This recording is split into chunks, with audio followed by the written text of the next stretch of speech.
chilly Little still at chilly. night, yeah. Yep. What are Well, you gonna do? all righty. Fresh Thank air, you. though. Yeah. Oh, right. Yeah. It's been a while for that, but thank you, Andrew. welcome. And recently.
It's Wednesday. That means we have our plant and garden expert, Craig Hignite, joining us in studio, taking your plant and garden questions through the Facebook Live.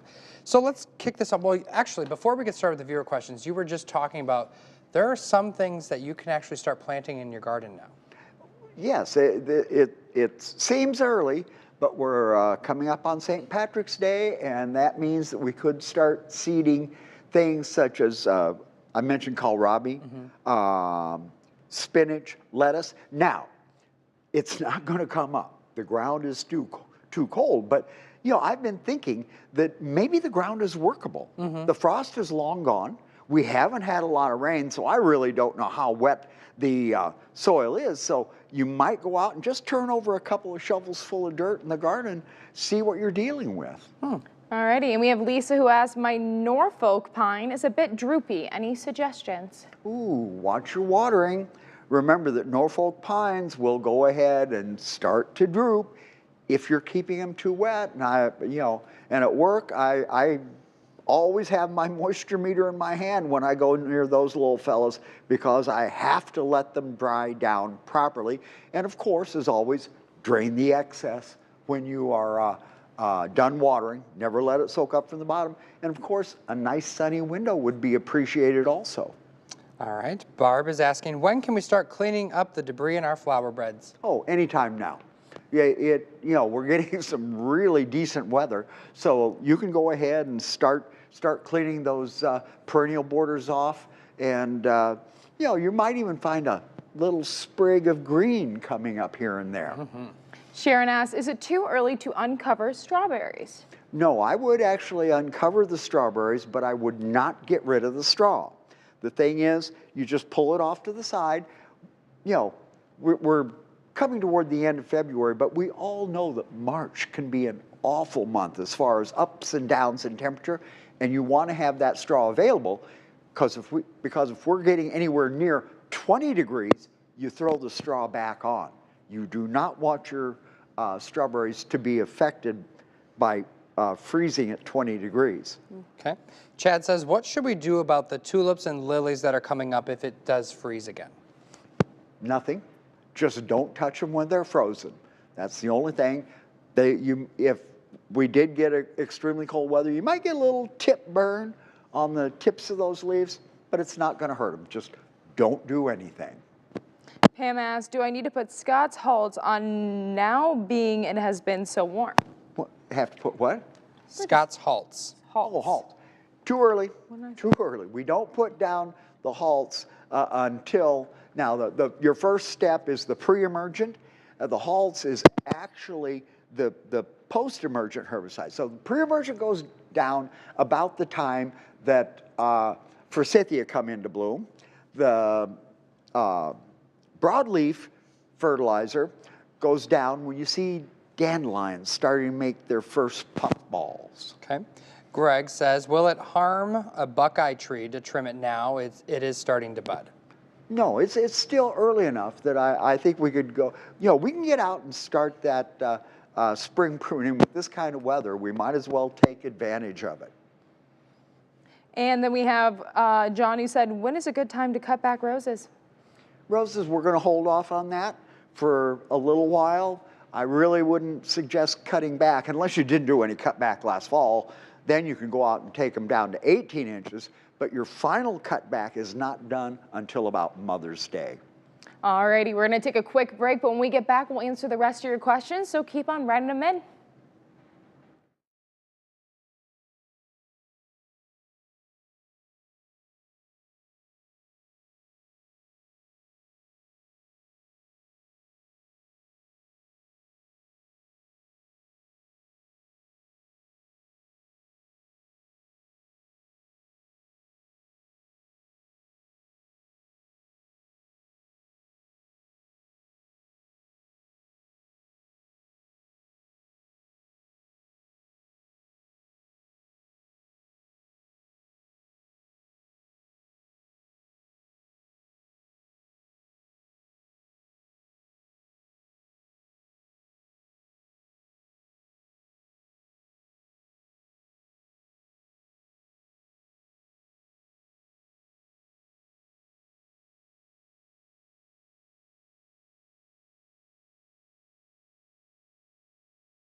Welcome back. We've got Craig Hignite joining us, taking your plant and garden questions through the Facebook Live on the News 8 Facebook page. It's kicking it back off with Haley. Is there a good chance of morel season arriving early this year due to the unusually high temps? Well, usually, what I have heard, when the oak leaves are just the size of a mouse's ear. Now, that's not very big, and they might, yes, come a little bit early this year, but I don't think it's going to jump way early. Alrighty, and then we have Sharon who said, can I treat yard for flies since the ground isn't frozen? I suppose you could. It's one of those things that, you might want to wait a little while. It's still early. I mean, I'm having this conversation constantly at work. Everybody's chomping at the bit, but we also know how fickle the weather can be. Right, Andrew? Patrick says that he has 2 blueberry bushes in a large bucket. Is it safe to transplant them now, or should he hold off? If the ground is workable, and we were just having that discussion earlier, we haven't had a lot of rain. The frost is long gone. If your soil is friable, I mean, you pick up a handful of it, squeeze it, and it doesn't clump together, it'll break like chocolate cake when you flake it. If it's like modeling putty, nope, still a little bit too early to be working the soil. All right, why does my jade plant look like it has dirt on the leaves? Dirt, oh, this is probably edema. What happens when the plant has too much water in it, the surface of the leaf cells actually burst, and then they will eventually go ahead and turn brown. So I think this maybe you're keeping him just a little bit too wet. Okay. Vani says, can I transplant mums and Stella d'Oro lilies? It's a little early, but if the ground is workable, they're both dependent on how soon we can actually work in the ground. Okay to dig horseradish roots right now? Little early again, but horseradish is pretty tough. You could go ahead and dig it. Remember, you want to save those tops and you replant them so for your next crop. So it's one of those things. If I would actually wait until I saw signs of life on the top of the horseradish plant before I started in on the digging. Sharon is asking a question that I know one of our reporters is working on right now, but are insects going to be bad with such a warm winter? And perhaps if they are, what are some ways that we should be combating them? Well, we haven't had the extremely deep frost that normally takes the insects out during the winter. So yes, we might have a little more insect problem this year. Remember that you should always keep your tree and shrub protector available for some of the insects. I like this one because you can put it on the crown of the plant, it goes up through, and it actually works from the inside out to protect the plant. Also, just keep your Safer soap and all-season oil spray handy. We might really need them this year.